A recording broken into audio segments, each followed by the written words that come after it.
তো বন্ধুরা আমরা দেখছি কি গোটাই ভাইরাল হচ্ছে যে গ্রোতে স্ক্যাম হয়েছে। তো গ্রো কি স্ক্যাম করেছে সেটা নিয়ে আজ ভিডিওতে আলোচনা করব। আর সাথে আমি তোমাদেরকে কিছু সতর্ক অবলম্বন করতে বলবো, যে সতর্কগুলো ইনভেস্টাররা যদি অবলম্বন করে তাহলে ইনভেস্টারদের কোনো ভয়ের কারণ নেই, আমাদের টাকা সেফ থাকবে। ভিডিওতে যাওয়ার আগে অবশ্যই তোমাদেরকে বলবো, চ্যানেলে যদি প্রথম ভিজিট করছো চ্যানেলটাকে সাবস্ক্রাইব করে দাও, আর সাথে বেল আইকন দাবিয়ে অল সিলেক্ট করে রাখো, যাতে শেয়ার বাজার রিলেটেড ইনফরমেটিভ ভিডিও আপলোড করার সাথে সাথে নোটিফিকেশান তোমার কাছে পৌঁছে যায়। তো চলো শুরু করা যাক। তো ব্যাপারটা হচ্ছে 2020 সালে একজন ইনভেস্টর পরাগপরিক ফ্লেক্সি ক্যাপ মিউচুয়াল ফান্ডে বিনিয়োগ করেন এবং বর্তমানে 2024 সালে এসে তিনি যখন তার ইনভেস্টমেন্টের টাকা রিডিম করার চেষ্টা করে গ্রো অ্যাপসের থ্রু, তো তার টাকা তোলা যাচ্ছিল না বা টাকা রিডিম হচ্ছিল না। এর ফলে তিনি প্যানিক করে যান এবং কি করেন, গ্রোর কাস্টমার কেয়ারে কল করেন। সেখান থেকে কোনো রকম রাহত না পেলে তিনি কী করেন, ডাইরেক্ট যে এএমসি পরাগপরিক ফ্লেক্সি ক্যাপ সেখানেও তিনি কল করেন এবং সেখান থেকে বলা হয় যে এই ফোলিও নাম্বারে কোনো ইনভেস্টমেন্ট হয়নি। এর ফলে তো তিনি দুঃখে কী করেন, এর ফলে তিনি তার দুঃখের স্টোরি লিঙ্কডিনে শেয়ার করেন। লিঙ্কডিনে শেয়ার করার সাথে সাথেই গোটাই ভাইরাল হয়ে যায়। ভাইরাল হয়ে যাওয়ার সাথেই গ্রো কী করে, তার যে ফোলিও নাম্বার জেনারেট হয়েছিল না, সেই ফোলিও নাম্বারটা ডিলিট করার চেষ্টা করে। সেই ফোলিও নাম্বার কী করে, ডিলিট করার চেষ্টা করে। এটা তো সবচেয়ে বড় গ্রোর ভুল আমি বলবো। এবং গ্রো যখন তার কাছ থেকে ব্যাংক স্টেটমেন্ট চায়, তখন দেখা যায় যে তার ব্যাংক থেকে অ্যামাউন্ট পেড হয়েছে গ্রো ব্রোকারে, কিন্তু গ্রোথ থেকে টাকা এএমসিতে যায়নি। তো আগেকার কি সিস্টেম ছিল 2020 সালের আগে পর্যন্ত, যে ইনভেস্টরের কাছ থেকে টাকা ব্রোকারের কাছে যেত, ব্রোকারের কাছ থেকে টাকা এএমসির কাছে যেত।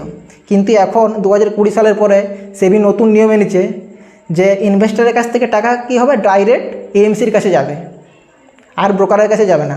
তো এটা ইনভেস্টরদের জন্য খুবই ভালো। তো আগে এই সিস্টেম ছিল, এই জন্য তিনি প্রবলেমে পড়েছেন। পরে গোটাই ভাইরাল হয়ে যাওয়ার পরে গ্রো তার যে ইনভেস্টেড টাকা সেটা রিটার্ন সহ ফেরত দেওয়ার কথা বলছে, যেহেতু ভাইরাল হয়েছে। ভাইরাল না হলে হয়তো তিনি তার টাকা পেতেন কিনা জানি না। তো গ্রো বলছে এটা হচ্ছে একটা টেকনিক্যাল গ্লিচ, কোনো রকম স্ক্যাম না। তো পরে আমরা অবশ্যই জানতে পারবো এটা কী ছিল, স্ক্যাম না টেকনিক্যাল গ্লিচ। তো আমরা ইনভেস্টার, আমাদের ইনভেস্টেড কষ্টের টাকা আমাদেরকে সেভ রাখতে হবে। তো আমি কিছু পয়েন্ট বলছি যেগুলো তোমরা এই সতর্কগুলো অবলম্বন করলে তোমাদের টাকা সেফ থাকবে। 1 নম্বর পয়েন্ট, আমরা যদি মিউচুয়াল ফান্ডে ইনভেস্টমেন্ট করি তো আমাদেরকে কী করতে হবে, ক্যাম্পস বলে একটা ওয়েবসাইট আছে, ক্যাম্পস আর কেফিনটেক, এই দুটো আরটিএ আছে। তো ক্যাম্পস আর কেফিনটেকে গিয়ে পরে আমাদের কী করতে হবে, অ্যাকাউন্ট লগ ইন করে সেখানে আমাদের মিউচুয়াল ফান্ডের পোর্টফোলিও চেক করতে হবে। সেখানে যদি ঠিকঠাক থাকে তাহলে কোনো অসুবিধার কারণ নেই।